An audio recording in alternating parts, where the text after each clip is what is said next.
सबसे पहले तो आप सभी का स्वागत है आपके अपने आध्यात्मिक सफर में।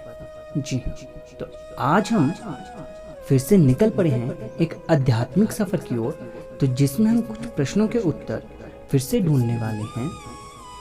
वो है साईं बाबा के जन्म, मृत्यु, साईं बाबा के माता पिता कौन थे।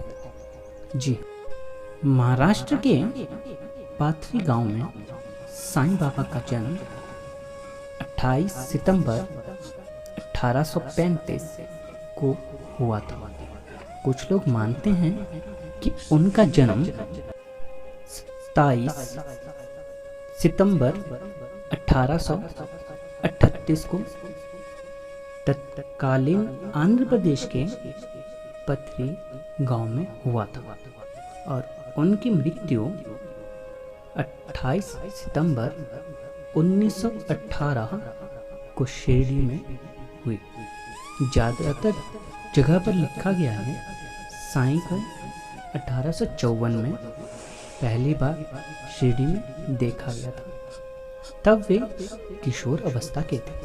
यदि उनकी उम्र उस वक्त 16 वर्ष की थी तो इस तरह मान के चले कि 1838 में उनका जन्म हुआ होगा।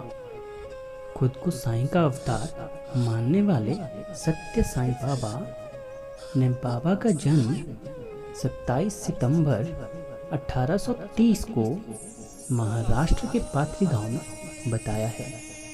यह सत्य साईं बाबा की बात माने तो शिरडी में साईं के आगमन के समय उनकी उम्र 23 से 25 के बीच में रही होगी।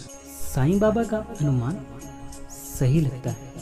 क्योंकि उनकी जीवन यात्रा पर विचार किया जाए तो उनका इसी उम्र में शिरडी में प्रवेश होना चाहिए था। ऐसा विश्वास किया जाता है कि महाराष्ट्र के परभणी जिले के पाथरी गांव में साईं बाबा का जन्म हुआ था और सेलू में बाबा के गुरु वैकुंठा रहते थे। यह हिस्सा हैदराबाद निज़ामी शाही का एक भाग था। भाषा के आधार पर प्रांत रचना के चलते यह हिस्सा महाराष्ट्र में आ गया, तो अब इसे महाराष्ट्र का हिस्सा माना जाता है। महाभारत काल में पांडवों ने यह अश्वमेध यज्ञ किया था। तब अर्जुन अपनी फौज लेकर यहाँ पे उपस्थित हुए थे।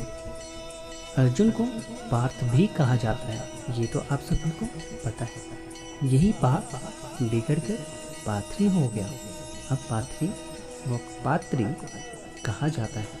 तो अब हम जानेंगे साईं बाबा के माता पिता के बारे में।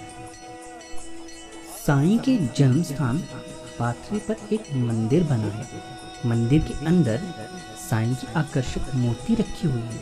यह बाबा का निवास स्थान माना जाता है, जहाँ पुरानी वस्तुएं जैसे बर्तन, घट्टी और देवी देवताओं की मूर्तियां रखी हुई हैं। मंदिर के व्यवस्थापकों के अनुसार यह साईं बाबा का जन्म स्थान है। उसके अनुसार साईं के माता पिता का नाम गोविंद भाऊ और माता का नाम देवकी अम्मा है। कुछ लोग उनके पिता का नाम गंगा भाऊ भी बताते हैं और उनकी माता का नाम देवगिरी अम्मा। कुछ लोग हिंदू परिवार के जन्म के समय 3 नाम रखे जाते थे, इसलिए बीड इलाके में उनके माता पिता को भगवंत राव और अनसुईया अम्मा भी कहा जाता है। वे यजुर्वेदी ब्राह्मण होकर कश्यप गोत्र के थे। साईं के चले जाने के बाद उनके परिवार के लोग शायद हैदराबाद चले गए थे। फिर उनका कोई अता पता ही नहीं था। शशिकांत शांताराम गडकरी की किताब सद्गुरु साईं दर्शन के अनुसार साईं ब्राह्मण परिवार के थे। उनका परिवार वैष्णव ब्राह्मण यजुर्वेदी शाखा और कौशिक गोत्र का था। उनके पिता का नाम गंगा भाऊ और माता का नाम देवकी गिरी था। देवकी गिरी के 5 पुत्र थे। पहला पुत्र रघुपत भुसारी, दूसरा दादा भुसारी, तीसरा हरिबाबू भुसारी, चौथा अम्मादास भुसारी और 5वें बलवंत भुसारी थे। साईं बाबा गंगा भाऊ और देवकी के तीसरे नंबर के पुत्र थे। उनका नाम हरिबाबू भुसारी था। साईं बाबा के इस जन्म स्थान के पास ही भगवान पांडुरंग का मंदिर है। इसी मंदिर के बाईं ओर और देवी भगवती का मंदिर है, जिसे लोग सप्तश्री की देवी का रूप मानते हैं।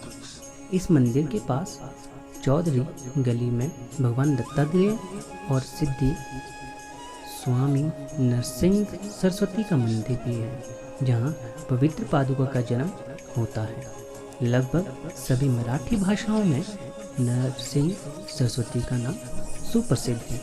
थोड़ी ही दूर पर राजाओं के राजबाड़े भी हैं। यहाँ के 1 किलोमीटर दूर साईं बाबा का परिवार मारुति मंदिर भी है। साईं बाबा का परिवार हनुमान भगत है और वे उनके कुल देवता हैं। यह मंदिर खेत के मध्य में स्थित है, जो मात्र एक गोल पत्थर से बना है। यही पास के एक कुआं भी है, जहाँ साईं बाबा स्नान कर मारुति का पूजन करते थे। साईं बाबा का हनुमान की कृपा हमेशा बनी रहती थी। आज के आध्यात्मिक सफर में सिर्फ इतना सा। फिर मुलाकात होगी किसी दूसरे विषय के साथ। तब तक के लिए ओम साईं राम।